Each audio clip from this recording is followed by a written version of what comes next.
guys, today's video is going to kick off a revival of a series that I used to do on a different channel. I've had multiple channels, I get really bored over the years, and one of them, I can't even remember what the channel theme was, I used to do kind of let's talk, or I think I had a Kyla talk with like various people. I used to have they were more like collaborative videos with multiple different people. We would chat about a certain topic, and then I had the Let's Talk, which was just me talking. So I'm gonna bring that back. I don't know if it's gonna be weekly. We'll see how you guys like this one. But I talked about lots of different topics, like teen pregnancy was a popular one at the time. I really enjoyed the chatty style of video on one particular topic. So I thought I would bring it back specifically to talk about facial hair. So initially this was going to be a beauty video. This was going to be a face shaving video, not in which I shave my face, but talk about the trend of face shaving and my experience with it. But recently I made a video about anxiety, you may have seen it, and I know that a lot of people saw that title, didn't watch the video and made a judgment. And so I didn't want someone to see kind of a clickbaity kind of thumbnail from me where I look like I'm shaving my face, because that was my plan, and not really watch it and then shave their faces. I didn't want anyone to not watch the video and then do something they appear to have seen me doing. Do you know what I mean? I just wanted to make it a little bit more broad and have more of a kind of general chat about facial hair, because it's not really about face shaving, although that's what I'm going to talk about in the video. It's more about the fact that I have facial hair that is unwanted. I have tried lots and lots of different things over the years with varying success, and I'm going to share some of those things with you right now. So usually when people are talking about this, they're talking about it from a cosmetic perspective. That kind of downy, very fine hair that I'm sure 100% does work in the same way that people are saying that it makes your skincare more effective, makeup applies nicer. I mean, I know for a fact my makeup did apply more nicely when I did remove all the hair from my face, but I don't really like the encouragement. I don't really like the kind of promotion of that trend, because I think as women, we've already got so much pressure to be as groomed as we already are without worrying about removing every inch of hair from our faces that you can barely see. So if that's for you, go for it. But I'm not about to be telling you guys that you need to shave your face, because you do not. Now, I'm coming at it from a perspective of I have unwanted facial hair. This is not like, I was gonna say it's not a vanity thing. 100% is a vanity thing. It's not something that I'm doing. It doesn't feel like a pointless act. So I'm not shaving my face and people aren't noticing. I'm shaving my face or removing hair from my face in areas that if I didn't do something, you would know. So I have struggled with facial hair since I was a teenager. It all really started with one solitary chin hair, black, coarse, thick hair that would come out every now and then, pluck it, gone.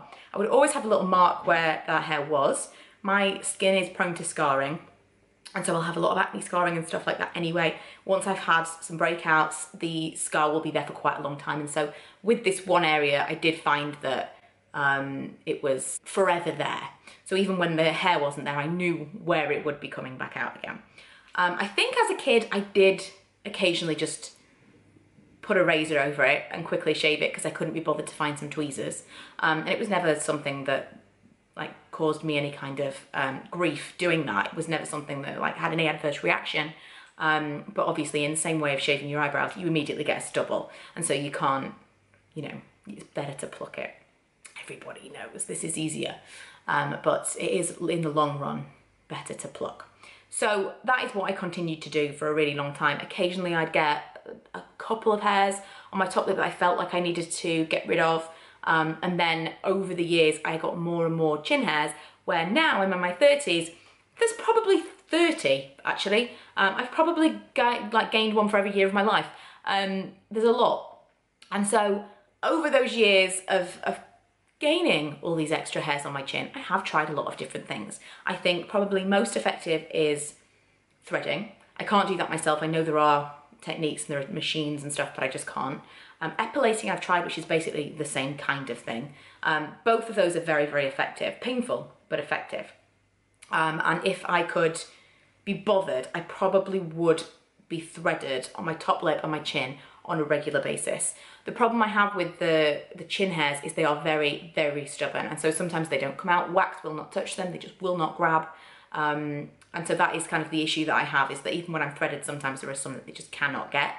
I have tried, waxing my top lip is fine.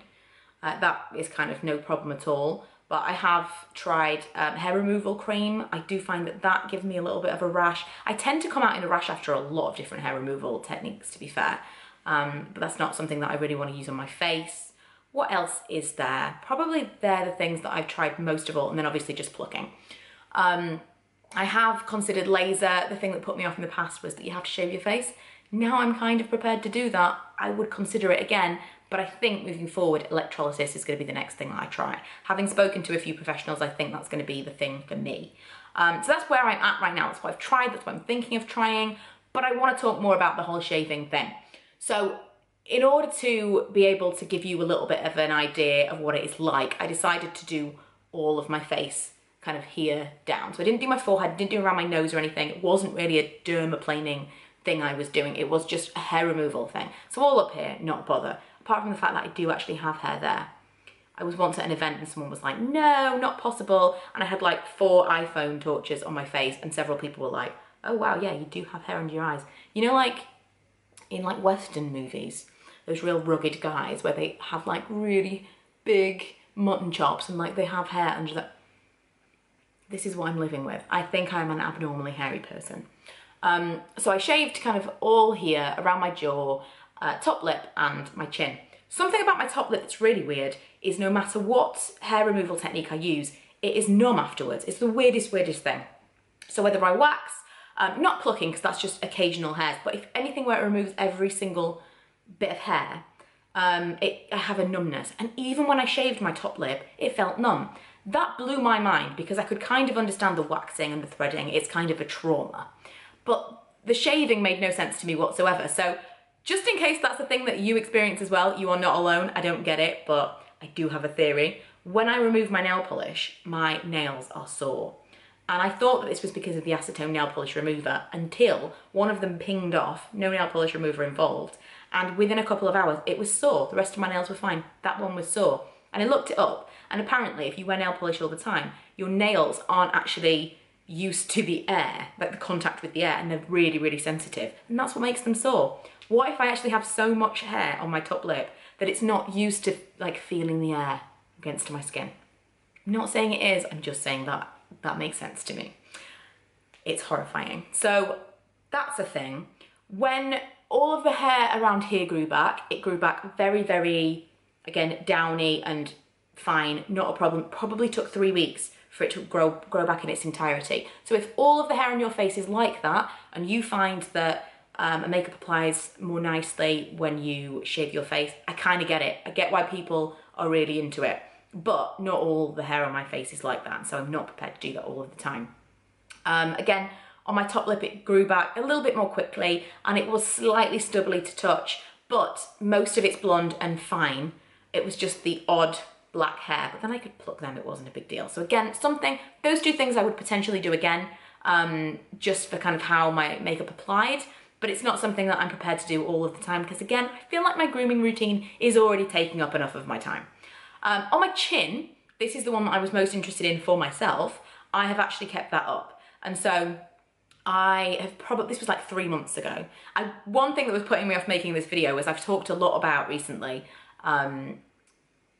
my skin issues and the fact that I've been breaking out and my skin's been a bit weird, and I didn't want anyone to think the 2 things were connected. Now, although I do want to talk a little bit about breakouts and shaving, I know that that's not 100% of the reason that my skin has been acting up recently. So just kind of to put that out there, this was quite a while ago. I wanted to go through a lot of the different kind of growth cycles and be able to share with you a longer term experience rather than I just shaved my face yesterday and this has happened.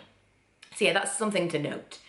But when I shave my chin, I kind of had to do it every single day because the stubble was instant. Obviously, I was cutting the hair and it was immediately stubbly. And so that was a bit of a problem. And so I initially was like, oh, okay, there's a bit of stubble, so I'll shave it again today. And then because all of the hairs that would come out got kind of on the same growth cycle, within about a week and a half, I found that I had a crazy amount of stubble. I didn't realize how many hairs I had on my chin until they all came out at the same time because I was just like Great. It's like kind of like when you're growing out layers. Think of it like that. And then eventually everything's all one length. That is what's happened to my chin. And so now all of the hairs are on the same growth cycle. They all come out at once and it is terrible because they're all there. Now, obviously I could bring it back to what it used to be like by kind of like plucking half of them and staggering the growth again.